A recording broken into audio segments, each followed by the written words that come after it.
At least 200 million women and girls globally face genital mutilation, according to a United Nations report, nearly 70 million more than previously estimated. The UN says it shows the need to try to end the practice, and UNICEF projects if current trends continue, the number of women and girls affected will rise significantly over the next 15 years. Communities which support genital mutilation often consider it a prerequisite for marriage. The practice is common in some Muslim communities and can be life-threatening for girls and women, and in some cases, they can bleed to death or die from infection. Developing controversy tonight over a historic trip for President Obama. The president today went to visit the Islamic Society of Baltimore, his first trip to a U.S. mosque. While the White House says this visit was about fighting intolerance, this particular mosque was once home to an imam with known ties to multiple terror Yesterday, Obama stirred the pot of intolerance at a Baltimore mosque. The Obama administration would have us all believe his speech is a needed effort to assure Muslim Americans that they will not be subjected to bigotry, while he shepherds in Syrian refugees into small American towns to fuel Sharia no-go areas akin to the rape and murder invasion being waged on Europe. There was an open display of the Quran and the word Allah placed behind the president 99 times, a stark contrast to Obama's speeches at Christian churches, where, for example, at Georgetown University in 2012, the White House had the name of Christ covered up by request. The future must not belong to those who slander the Prophet of Islam, but to be credible, those who condemn that slander must also condemn the hate we see in the images of Jesus Christ that are desecrated. As the Holy Quran tells us, be conscious of God and speak always the truth. American Muslims have been practicing their religion peacefully in the United States since the first mosque was built way back in 1929. Of course, Americans aren't wiping out Muslims, but in the Middle East, Muslims are wiping out Christians at a rate of 100,000 per year. Globalist puppet President Obama is subtly terrorizing the citizens of the United States with a meek anti-American rhetoric that will grow in its boldness as his unconstitutional policies grow stronger and the power of the presidency draws closer into the clutches of globalist puppet Hillary Clinton. A shocking development out of Britain, where the government is now letting scientists conduct gene editing experiments on human embryos. Right now, the goal is not to produce modified babies, but to find answers to improve fertility treatments. The human embryos will be killed after each experiment. Opponents of the landmark decision say it could open the door to designer babies down the road. And they say it is already bad enough that human lives will now be created and destroyed for experiments. Of course we want therapeutic cures, but we don't do this at all costs. We don't do this disregarding life itself. That we don't do this thinking that we can experiment, we can create something, we can create an embryo at will. The move means British scientists will now be allowed to edit genes by deleting or replacing bits of DNA inside living human cells. The U.S. does not allow the use of federal funds for embryo modification, but there is no outright ban on gene editing. Now to that exclusive tonight, the prayer that would have been. ABC 15's John Erickson reporting in Tucson tonight with the Satanist group snubbed by the council's vote. And John, clearly this is not what they wanted.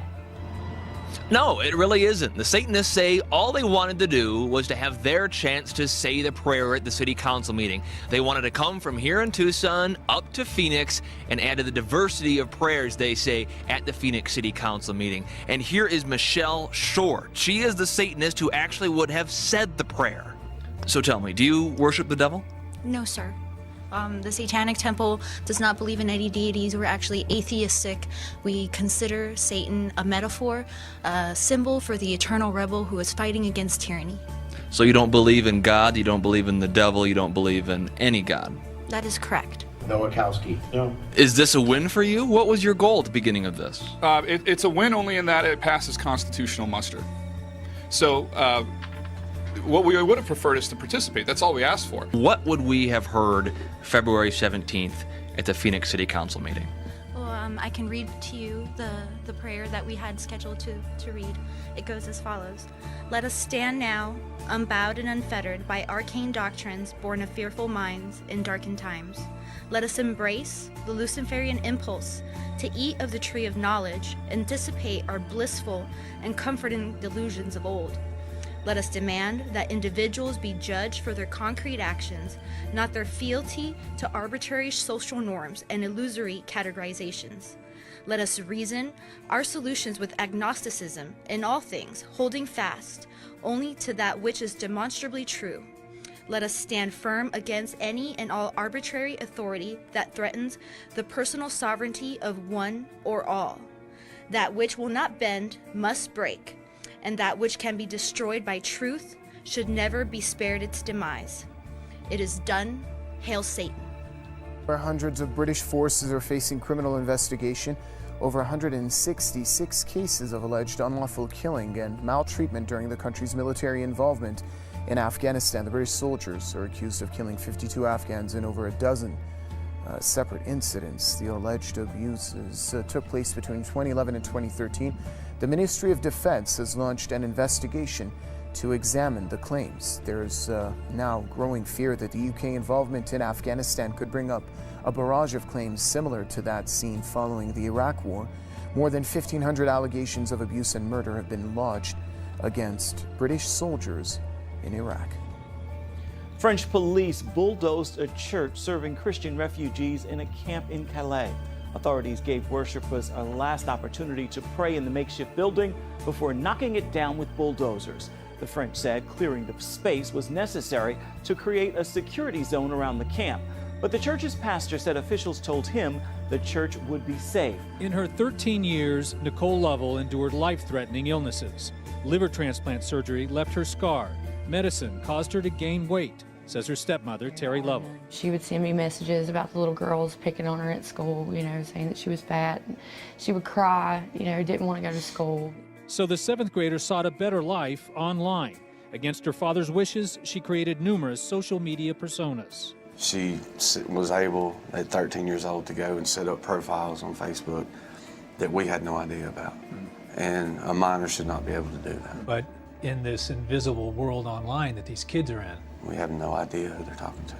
One person police believe she was talking to was her accused killer, 18-year-old David Eisenhower, possibly on the messaging app Kik.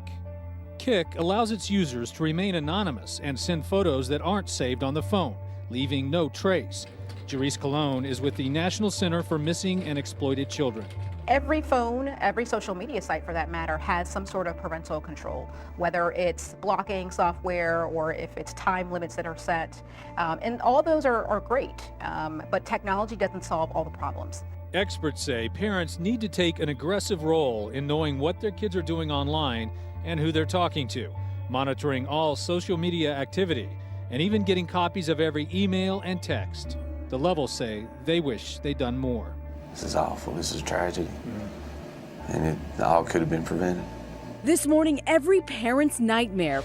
Police in Florida releasing this cell phone video Monday to our affiliate WFTV, capturing a daycare worker appearing to physically abuse a child. Watch the moment the woman begins hitting a 4-year-old boy with stuffed animals, picking him up by his arms and legs, then tossing him roughly back to the ground.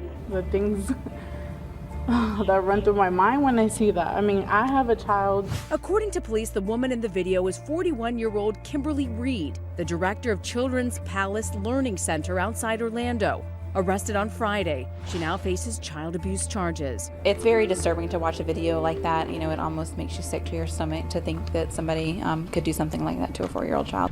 The people recording that cell phone video, Reed's own co-workers, eventually turning her into the Department of Children and Families after witnessing abuse they say had been going on for weeks. But police say Reed is defending her actions. She basically chalked it up to she was doing rough play. The daycare center now closed indefinitely. And Reed, she's scheduled to appear in court in 2 weeks. Marijuana shops in San Francisco are making the most of Super Bowl 50. They're selling pot with the names Carolina Cam Crush and Bronco Mile High. Technically, San Fran only allows marijuana for medical use, but apparently pot shops are offering promotions trying to boost business. Overall, the legal marijuana industry is raking in the cash. A new report from the ArcView Group shows legal marijuana sales grew to $5.4 billion last year. That's up nearly $1 billion from 2014. And demand isn't expected to decline either. Predictions show the marijuana industry could bring in nearly $7 billion this year.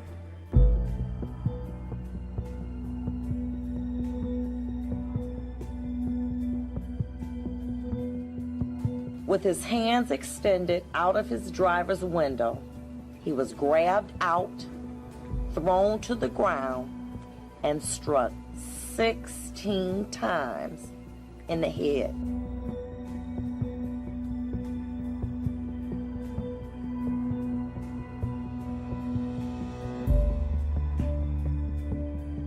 I would have thought this: what crime did I commit? Being a black man in a Cadillac, stopped for a minor traffic offense by a group of racist police officers looking to do a. After hearing the defendant and his fellow officers joke about his injuries as they were wiping blood off their uniforms with disinfectant. 2015. Please be quiet in my courtroom. How does this happen? To Mr. Dent and his family, I am truly sorry.